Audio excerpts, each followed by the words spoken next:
Sir, जब कोई आयुर्वेद का सहारा लेता है किसी भी बीमारी को ठीक करने के लिए, तो कहा जाता है कि आपको फिजिकल एक्टिविटी करने का बहुत ज़रूरी ये है। मुझे बोलने में बहुत ही दुख भी हो रहा है कि इंडिया बहुत ही लीस्ट एक्टिव कंट्री। कहते हैं ना, जब हम कुछ अच्छा करते हैं तो कुछ अचीवमेंट्स हमारी लाइफ में होते हैं। कोई भी अच्छा चीज़ आप 21 दिन करिए। सर, जब ब्लड शुगर लेवल की आप बात कर रहे हैं तो क्या पुअर स्लीप और स्ट्रेस पे इसका इम्पैक्ट पड़ता है? बिल्कुल पड़ता है और बहुत ही हानिकारक भी है। हमारा खुद का जो सिस्टम ऑफ मेडिसिन है आयुर्वेदा, इसमें इतने सारे जड़ी बूटियों का काम है। नमस्कार, कैसे हैं आप सभी? स्वागत है आपका हमारे पॉडकास्ट में। मैं हूं आपके साथ आमिर। आज फिर एक नया पॉडकास्ट आप सभी के लिए लेकर आए हैं, आपकी हेल्थ से जुड़ा हुआ, कैसे आप लोग स्वस्थ रह सकते हैं। आज के इस पॉडकास्ट में बात होने वाली है आपकी डायबिटीज़ को लेकर, जिसे हम कहते हैं शुगर।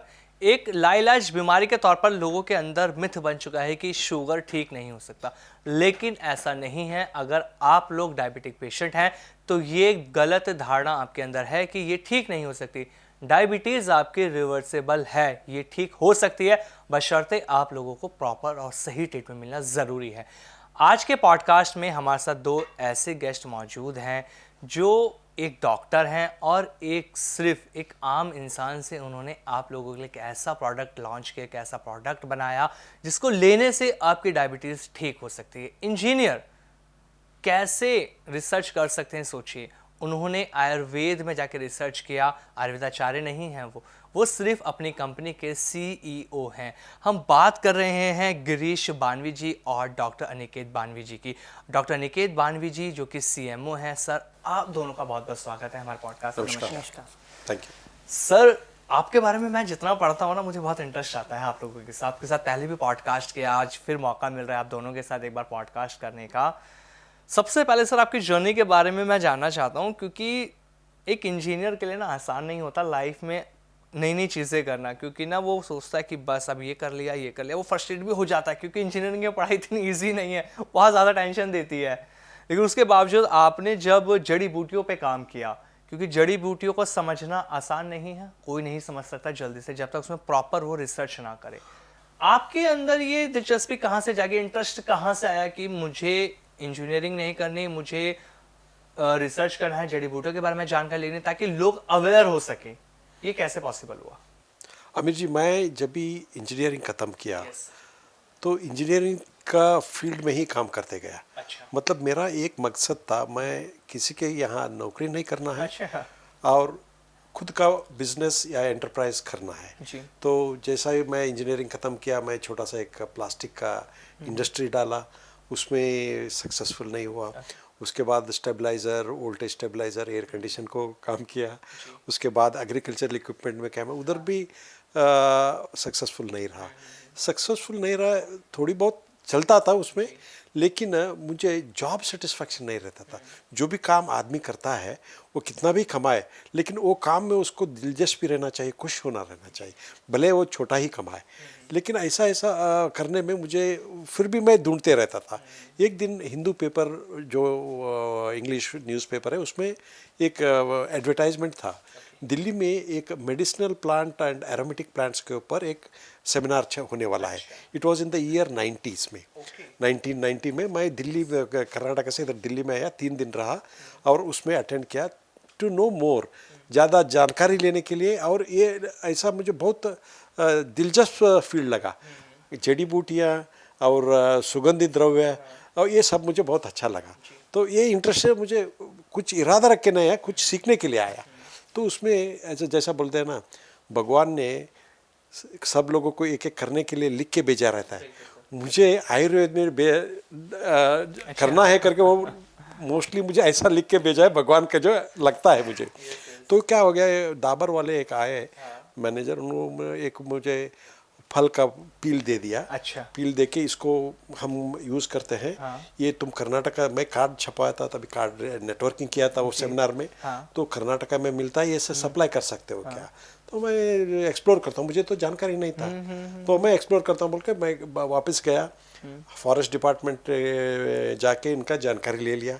वो सब सोर्स मिल गया, फॉरेस्ट कॉन्ट्रैक्टर से मिल गया, वो सैंपल ले लिया, इनको गाजियाबाद में भेज दिया मैं। अच्छा। तो वो उसी साल में पहला उसको अप्रूव किया, ये जो पील है ये इतना डिमांड में इसलिए आया था, ये वेट घटने के लिए अमेरिका में बहुत हिट हो गया था। अच्छा। ये इसको बोलते हैं गार्सिनिया कंबोजिया। वो फ्रूट है, वो फ्रूट का पील है। वो फ्रूट का पील के अंदर एक एक्टिव इंग्रेडिएंट है हाइड्रोक्सी सिट्रिक एसिड। ये आपका खाने का जो डिज़ायर रहता है उसको सप्रेस करता है और तुम्हारा फैट को डिज़ोल्व करते जाता है। तो बहुत ही हिट हो गया था अमेरिका मार्केट में। तो पहला साल में 1991 तक हमको बहुत बिजनेस दे दी वो। तो उससे मुझे ये लगा कि ये एक जड़ी बूटी से इतना हो सकता है। हमारा खुद का जो सिस्टम ऑफ मेडिसिन है आयुर्वेदा, इसमें इतने सारे जड़ी बूटियों का काम है, ताकि मैं सेमिनार में भी सुन चुका था, ये है ऐसा ऐसा किताब है, ये रेफरेंसेस है करके वो भी सुना था। तो उसके बाद ये 1 साल के बाद मैंने तकरीबन इन 1991 में 1 लाख रुपए का बुक खरीद लिया मैंने। अच्छा। आयुर्वेद के बारे में खुद स्टडी किया, क्या क्या है वो जड़ी बूटी, कैसा होता है, कैसे कब उसको कट करना है, उसका छाल में क्या होता है, उसका बीज में क्या होता है, पत्ती में क्या होता है, ये सब जानकारी हो गया। तो उसको ट्रेडिंग करते आगे बढ़ाया मैं। 90 से लेके 98 तक मैं ट्रेडिंग करते रहा, बड़ा बड़ा आयुर्वेद कंपनी को इनको सप्लाई करते रहा, जड़ी बूटियाँ, उसमें तजुर्बा हो गया मेरा।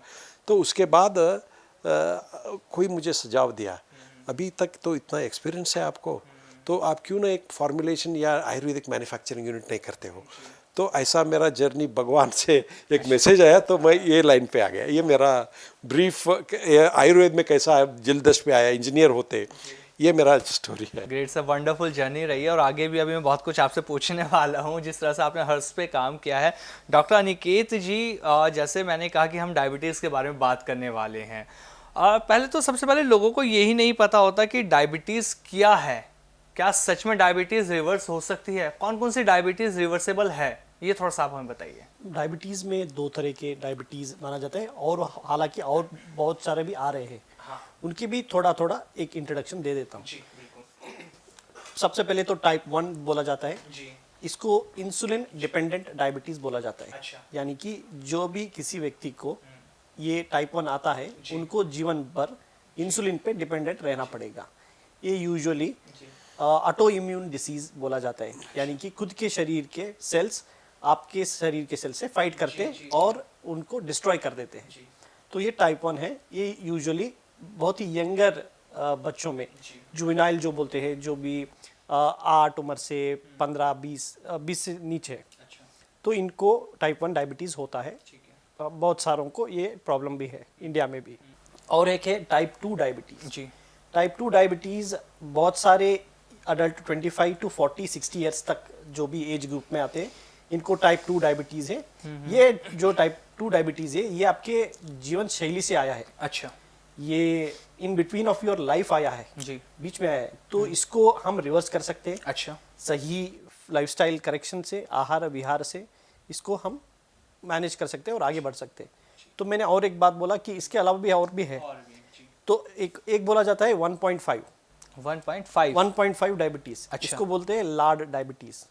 तो ये क्या है, पहले तो टाइप 1 की तरह शुरू होता है, बट टाइप 2 हो जाता है और इवेंचुअली उनके लाइफ में भी इंसुलिन डिपेंडेंसी होने का क्षमता रहती है। अच्छा। स्लोली क्या है, पैंक्रियाज इंसुलिन उत्पादन करना कम कर देते हैं। तो ये एक 1.5 डायबिटीज करके बोला जाता है। जी। टाइप 3 भी बोला जाता है, जो आता है अल्जाइमर के वजह से। तो ये डिफरेंट तरीके के डायबिटीज आजकल मार्केट में है और आजकल इंडियंस सफर भी हो रहे हैं। सर, जब रिवर्सेबल की बात आती है तो क्योंकि पेशेंट के ना माइंड में बहुत ज़्यादा चीज़ें चलती हैं, उसके माइंड में नेगेटिव थॉट्स भी आते हैं। वो सोचता है कि शायद ये नहीं भी हो अगर मैं ट्रीटमेंट करा पी रहा हूँ। तो क्या कुछ चैलेंजेस फेस करने पड़ते हैं एक डायबिटिक पेशेंट को जब रिवर्सेबल का टाइम आता है? तो बहुत सारी दिक्कतें होती हैं। उनके कॉम्प्लिकेशंस भी बहुत एक्सट्रीम भी होते हैं। एक्सट्रीम इतने जाते हैं कि death is the final ultimatum that can go. पर उसके बीच में जो आता है, बहुत सारे सफरिंग रहते हैं। जैसे कि किडनी डैमेज होना शुरू हो जाता है, तो यूरिनेशन का, उनका डायलिसिस का बहुत सारा कॉम्प्लिकेशंस आना शुरू हो जाता है।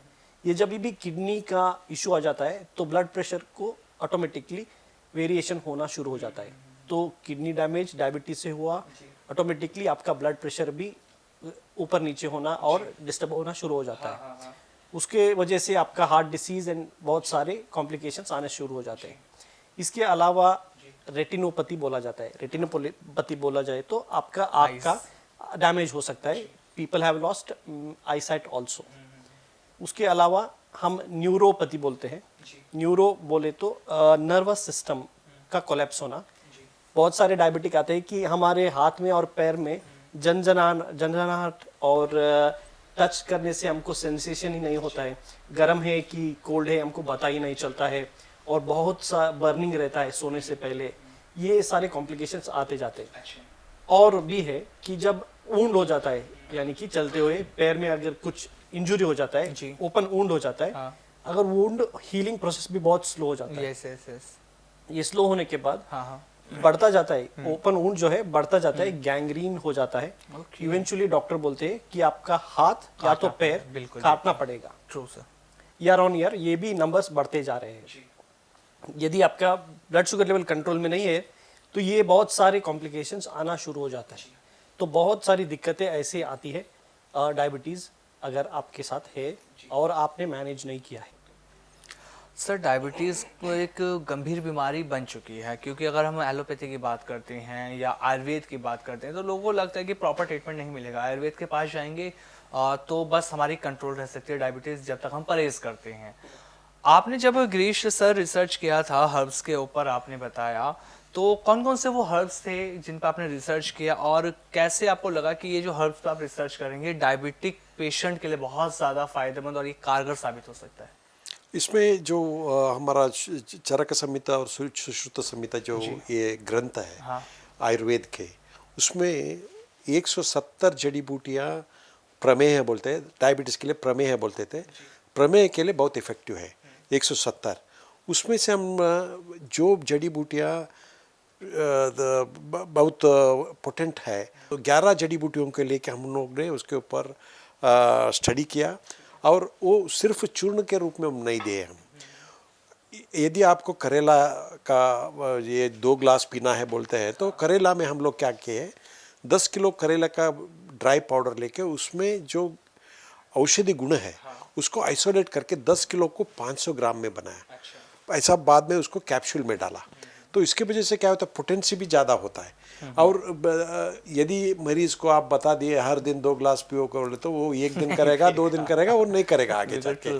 तो ये प्रोडक्ट हमने जैसा डेवलप किया है, ये बहुत ही यूज़र फ्रेंडली है। तुम किधर भी उसको कभी भी ट्रैवल पे हो, घर पे हो, एक गोली खा सकते हैं। ठीक है। तो ये फॉर्मूला है, उसमें मधुनाशिनी करके है, और सलेशिया है, जामुन है, और हल्दी है, ऐसा 11 जड़ी बूटियाँ मिला के हम लोग किया है। इसके साथ साथ हम एक मिनरल भी ऐड किया है, 2 मिनरल, ट्रेस मिनरल्स। ये है जिंक। ये जिंक का डेफिशिएंसी होने से भी डायबिटीज़ बढ़ जाता है, वो ज़रूरी है डायबिटीज़ पेशेंट को, जिंक सप्लीमेंटेशन। उसके साथ साथ क्रोमियम भी हमारा है, ये ट्रेस मिनरल क्रोमियम है फॉर ह्यूमन कंजम्पशन। हम लोग इसको इंपोर्ट करते हैं यूएसए से, तो ये प्रोडक्ट में हम लोग ये डाला है।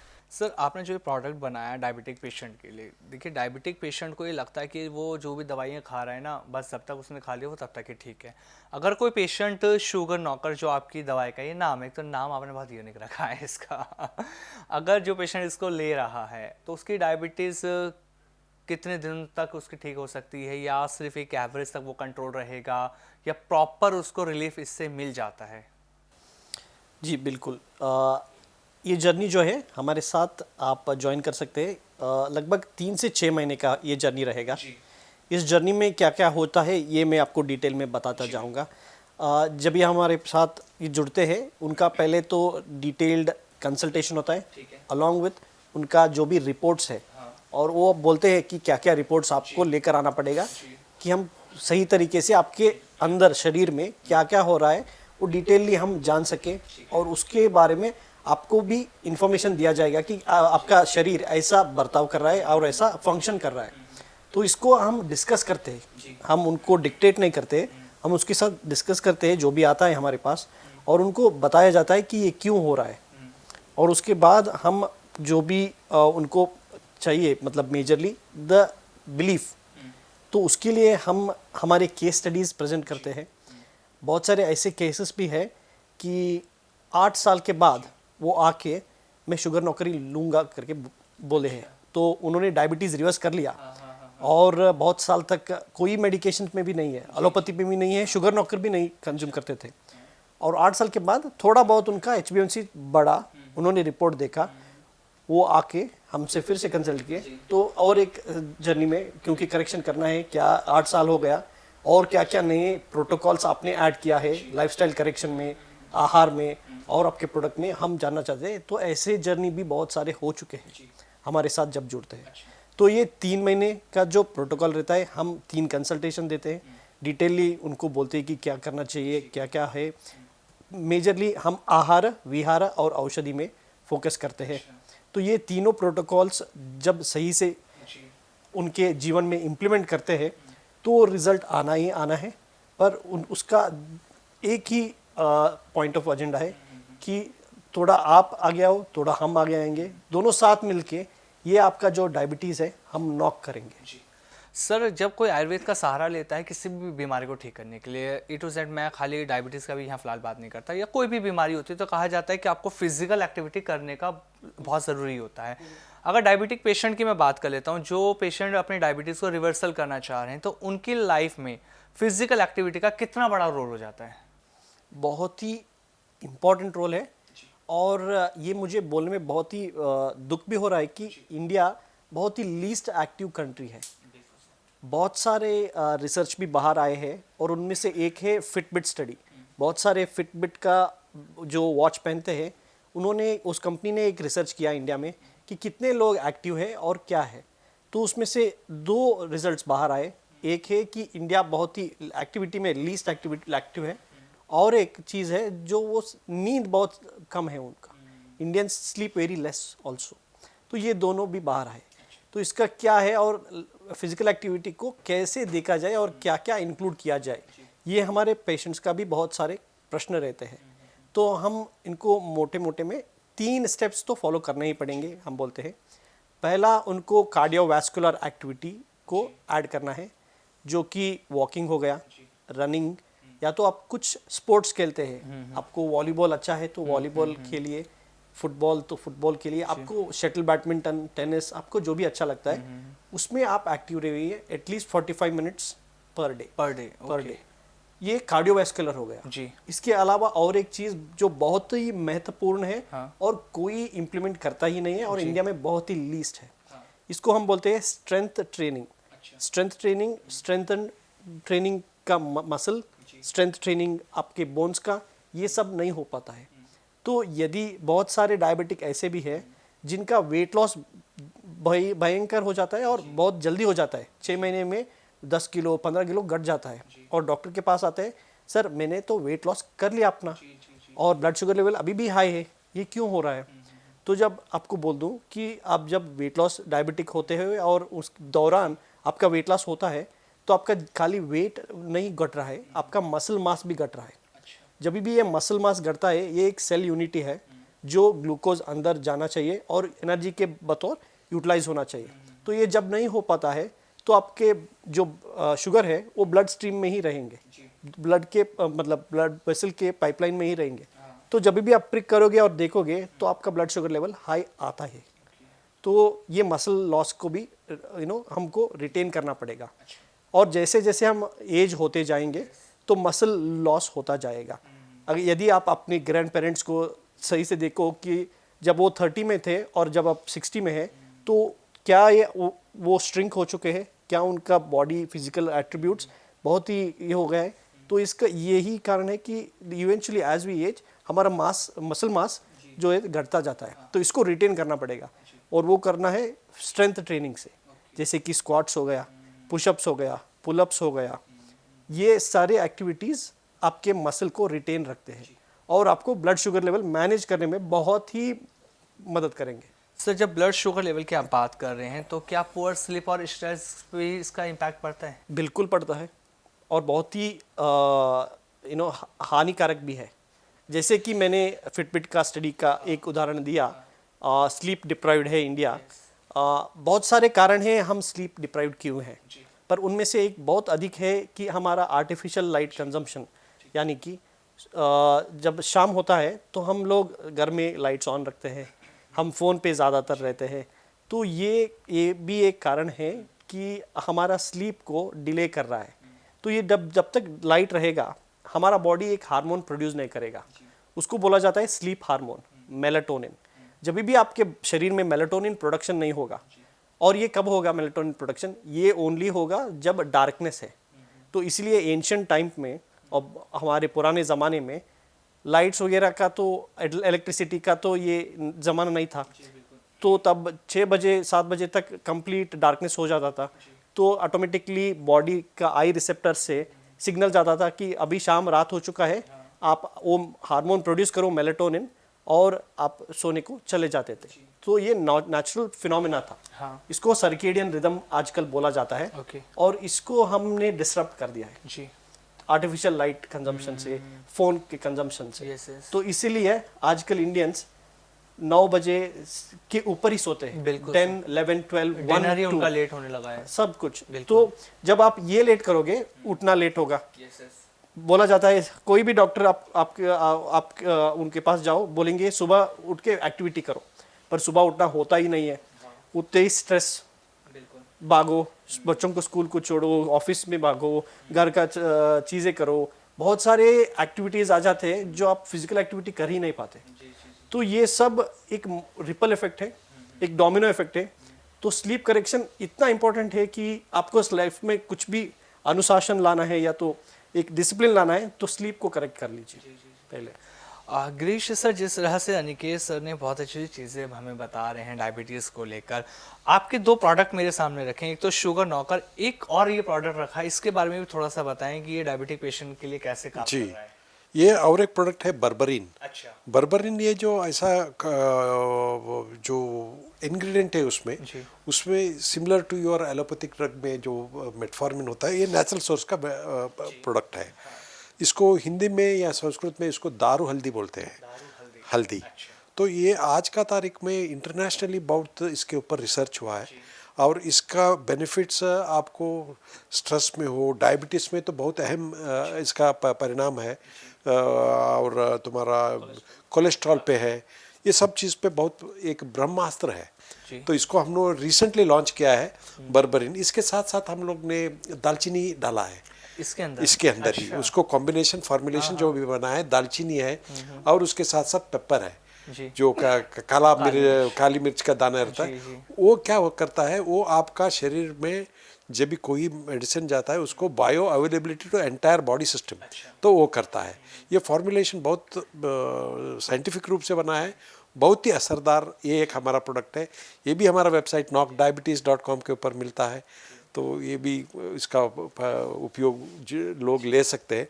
इसके बारे में बहुत रिसर्च पेपर भी है, वो पढ़ सकते हैं और इस्तेमाल कर सकते हैं। सर, जब लाइफस्टाइल हैबिट्स की बात आती है तो पेशेंट जो होता है ना, वो जल्दी से चीज़ें चेंज नहीं कर पाता। उसे लगता है कि ठीक है जो चल रहा है, ओके फाइन, मैं दवाई ले रहा हूँ, मैं इंसुलिन ले रहा हूँ, मैं ठीक हूँ।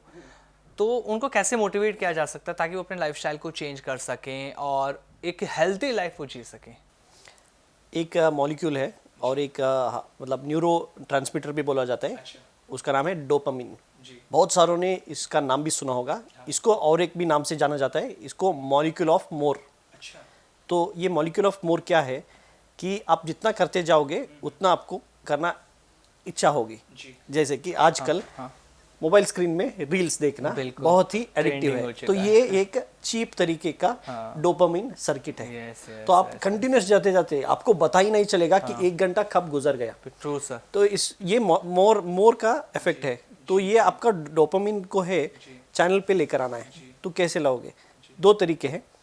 जैसे कि अभी तो जैसे मैंने बोला वो चीप तरीका था, तो और एक तरीका है जो हार्ड वे है।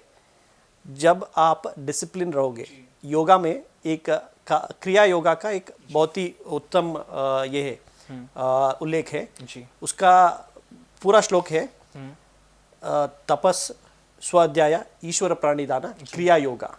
ये दूसरे अध्याय पहले श्लोक आता है। तो इसका क्या मतलब है कि तपस यानी कि डिसिप्लिन होना पड़ेगा, और स्व अध्याय सेल्फ स्टडी करना पड़ेगा। सेल्फ स्टडी क्या करना पड़ेगा? पहले तो ये स्टडी करना पड़ेगा कि कॉम्प्लिकेशंस क्या आने वाले हैं। जैसे कि डायबिटीज़ होने से हमने अभी कुछ देर पहले लाइफ थ्रेटनिंग तक भी कॉम्प्लिकेशंस है। पैर भी काटा जा सकता है, आंखें भी चली जा सकती है, किडनी भी खराब हो सकती है और बहुत सारे कॉम्प्लिकेशंस आते जाएंगे। तो इसको हम स्व अध्ययन करना पड़ेगा कि आपके स्वास्थ्य के लिए क्या आप इम्प्लीमेंट करोगे। तपस हो गया, स्व अध्ययन हो गया, ईश्वर प्राणिदान, ये बोला जाए तो complete surrendering to correct your lifestyle. तो ये 3 प्रोटोकॉल है जो प्रिंसिपल में बोलता हूँ, जो molecule of more for a good way आप इम्प्लीमेंट कर सकते हैं। तो ये 3 चीज़ आप यदि याद करके लिख कर आप प्रोटोकॉल को फॉलो करेंगे तो बहुत ही आसानी से आप अपने आप को ट्रेन कर सकते हो, अपने आप के माइंड को ट्रेन कर सकते हैं।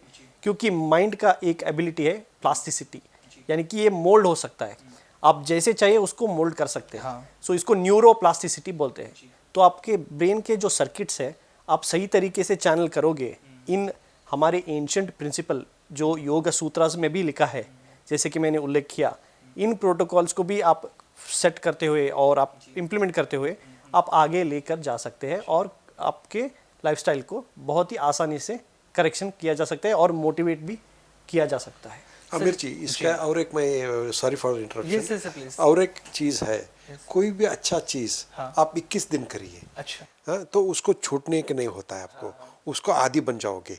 यही गुड डोपामिन जो बोलते हैं, उसको अगर 21 दिन 30 मिनट वॉकिंग कर दिए तो वो अच्छा लगेगा, तो 21 के दिन के बाद वो नहीं छोड़ोगे आप। और दूसरा एग्जाम्पल ये भी है, सुबह तुमको 5 बजे उठना है, 21 दिन अलार्म रख के सोइए 5 बजे का, 21 दिन के बाद उसको बंद रखिए, आप अपने आप 5 बजे उठ जाओगे।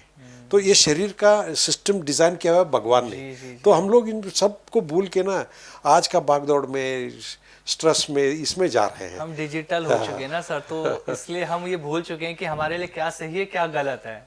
सर, एक ना डाइट का भी हर चीज़ के अंदर बहुत बड़ा रोल होता है। एक डायबिटिक पेशेंट के लिए डाइट का कितना बड़ा रोल होता है उसकी लाइफ में, वो किस तरह की डाइट को फॉलो करे, क्या नहीं खाना चाहिए। और जब आपके प्रोडक्ट की बात आती है, जब ये दवाई वो शुरू कर लेता है तो उन्हें कौन कौन सी डाइट को फॉलो करना चाहिए, क्या नहीं उन्हें खाना चाहिए? तो जब भी ये डाइट बोला जाता है जी, इसको मैं बोलता हूँ सेकेंड ब्रेन। अच्छा, आपका जो स्टमक है वो सेकेंड ब्रेन है। पहला ब्रेन तो ये हमारा हो गया, Yes. दूसरा ये स्टमक ब्रेन है। जी। तो इसका और इसका मिलाप है, अच्छा। इसका और इसका कनेक्शन भी है। तो जब भी आप जो भी खाओगे वो आपके दिमाग पे भी असर पड़ेगा। उसके अलावा आपके जो पेट में है वो खाली आपका पेट नहीं है, बहुत सारे बैक्टीरियाजों के भी होम है। तो इसको प्रोबायोटिक्स भी बोला जाता है। और ये जो हमारे पेट में है गुड बैक्टीरियाज है, 2 तरीके भी होते हैं, गुड बैक्टीरिया और बैड बैक्टीरिया। आप जो खाना खाओगे वो उस तरीके के बैक्टीरियाज उस पर फीड करेंगे और आपको एंड प्रोडक्ट्स भी देंगे। तो ये कौन से एंड प्रोडक्ट्स है? Acetate, propionate and butyrate. ये 3 तरीके के डिफरेंट कंपोनेंट्स आपके बॉडी खुद ब खुद इन बैक्टीरिया के मदद से प्रोड्यूस करते हैं। इनको भी बोला जाता है शॉर्ट चेन फैटी एसिड्स। तो ये बहुत ही हेल्पफुल रहते हैं गुड बैक्टीरियाज को बढ़ावा देने में। जितना ज़्यादा गुड बैक्टीरियाज रहता है, आपका ब्लड शुगर लेवल, आपका ब्लड प्रेशर लेवल और बहुत सारे लाइफस्टाइल डिसीजेस को बाहर रखता है। तो ये सिंपल, बहुत ही फंडामेंटल में बोल रहा हूँ। तो ये प्रोबायोटिक्स जो अंदर रहते हैं, इनका खाने का क्या देना पड़ेगा? आप जब खाते हो, मैंने बोला कि आप ओनली आपके लिए नहीं खा रहे हो, जो बैक्टीरियाज रहते हैं उनके लिए भी खा रहे हैं। तो उनका फूड है प्रीबायोटिक्स, जो है fruits, vegetables, nuts and seeds. हाल ही में Indian Council of Medical Research और नेशनल इंस्टीट्यूशन ऑफ न्यूट्रिशन ने एक PDF रिलीज किया है कंप्लीट वर्ल्ड इंडिया में for all the Indians, what kind of dietary choices should Indians make. उसमें बोला गया है, आई थिंक सो 7वें चैप्टर पे होगा शायद, फ्रूट्स एंड वेजिटेबल्स खाना पड़ेगा। अच्छा। और इंडियंस 200 ग्राम से 300 ग्राम्स तक ही खाते हैं, जो कि बहुत ही लेस है। What is the normal grams that you should consume? जो नॉर्मल ग्राम्स हमें इंडियंस को कंज्यूम करना है वो है 500 to 600 ग्राम्स मिनिमम। ओके। तो हम वो करते ही नहीं है। जो ये मैं बोल रहा हूँ ये बहुत ही फंडामेंटल है। जब आप fruits, vegetables, nuts and seeds, raw salads वगैरह ये जो इग्नोर करते हैं, इनको जब आप लाइफस्टाइल में लाओगे, आपका डाइट खुद ब खुद सही पटरी पे, सही दिशा में आप चलते जाओगे।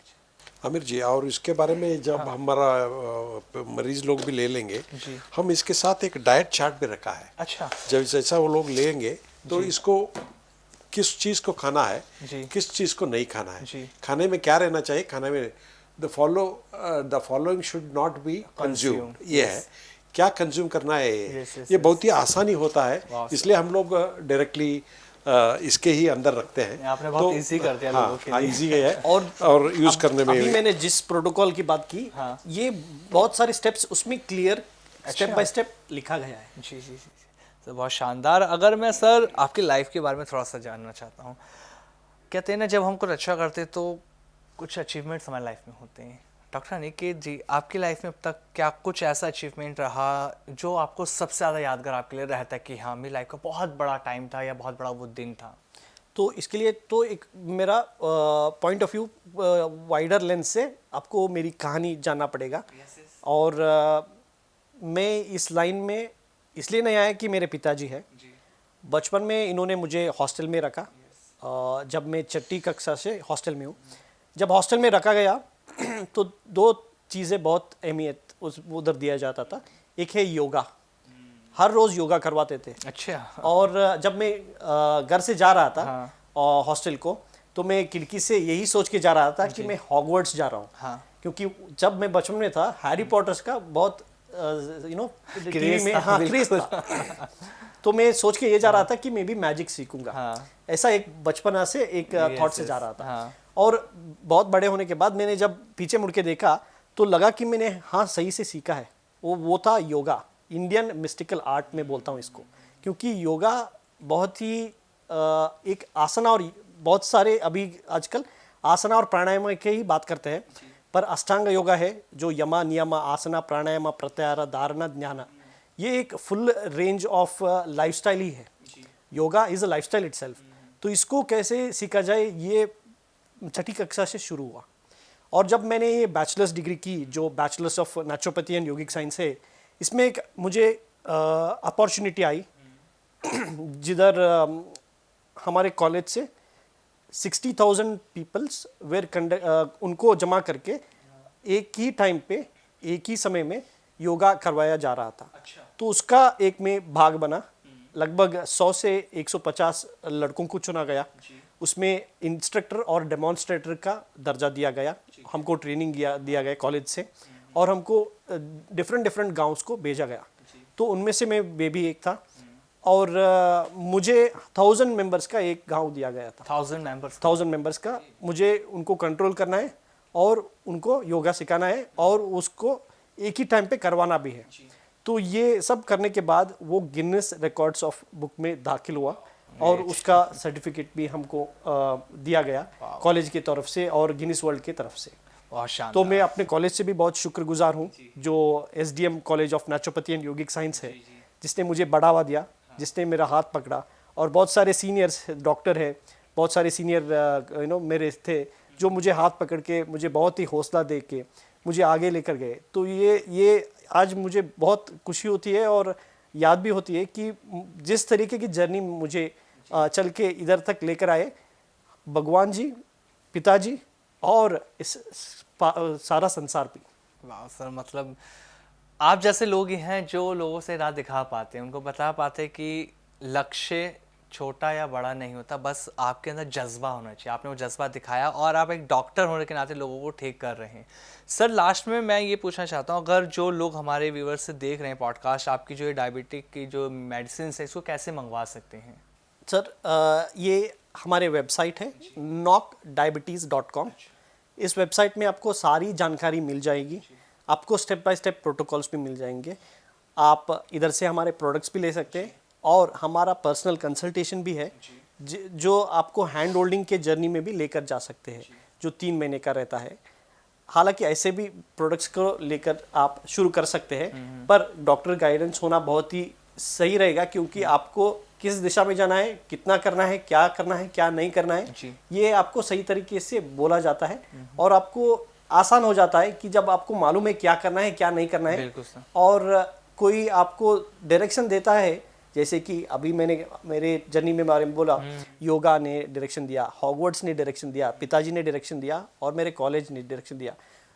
ज़िंदगी में हर कोई डायरेक्शन देता है, इसलिए इसी मुकाम पे पहुंच सकते हैं। तो आपके हेल्थ के मुकाम पे पहुंचना है तो आपको भी डायरेक्शन लेना पड़ेगा, जो आपको आसान होता है और बहुत इजीली, बहुत जल्दी भी पहुंचोगे।